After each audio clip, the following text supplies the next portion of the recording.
Assalamualaikum warahmatullahi wabarakatuh. Perkenalkan, nama saya Era Fadila Al-Rahab, NPM 2309009. Pada kesempatan ini saya akan menjelaskan mengenai teori-teori pembangunan, modernisasi, ketergantungan, dan sistem dunia.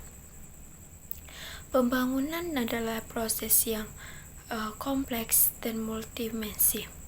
Sebagai suatu konsep, pembangunan mencakup berbagai aspek, termasuk ekonomi, sosial, politik, dan budaya.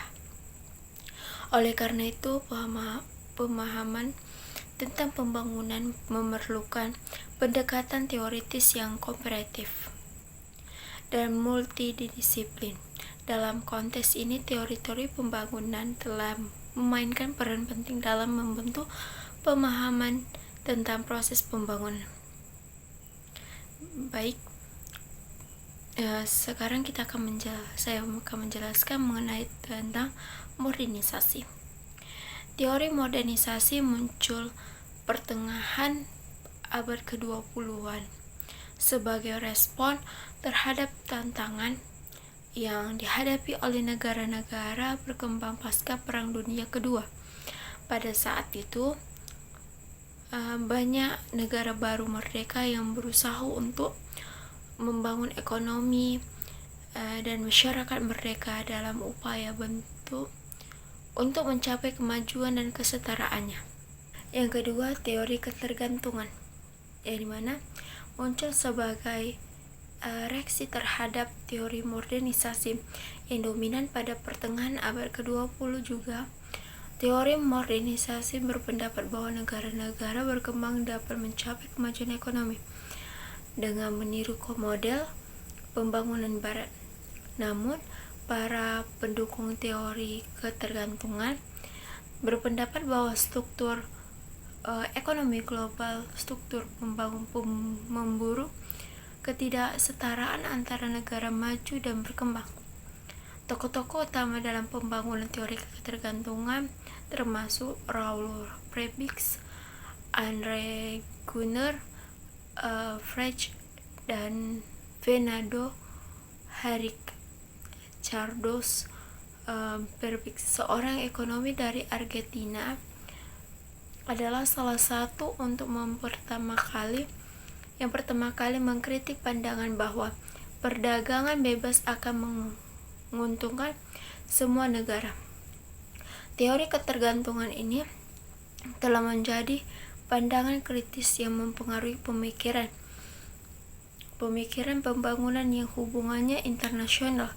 Pendekatan ini menyoroti pentingnya memahami kompleksitas hubungan ekonomi global dan mengkonstruksi struktur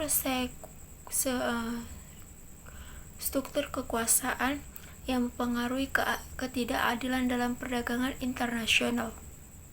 Yang ketiga yaitu teori sistem dunia. Teori sistem dunia muncul sebagai respon terhadap tantangan yang dihadapi oleh teori modernisasi dan teori ketergantungan dalam menjelaskan fenomena pembangunan global. Para tokoh lain yang juga berkontribusi dalam pembangunan teori ini antara lain Giovanni Arrighi, Andre Gunter Frege, Samir Amin, dan Fernando Henrique Cardoso. Mereka semua berpendapat bahwa untuk memahami dinamika pembangunan global, pembaca harus melihat dan perspektif sistem dunia yang lebih luas, bukan hanya dari perspektif negara-negara individu. Teori sistem dunia klasik berfokus pada analisis struktur ekonomi global dan bagaimana struktur ini mempengaruhi dinamika pembangunan di berbagai negara. Menurut teori ini, negara-negara di pusat sistem dunia memiliki kekuatan ekonomi dan politik yang baik, yang paling besar karena mereka mengendalikan produksi dan distribusi barang-barang penting dalam ekonomi global.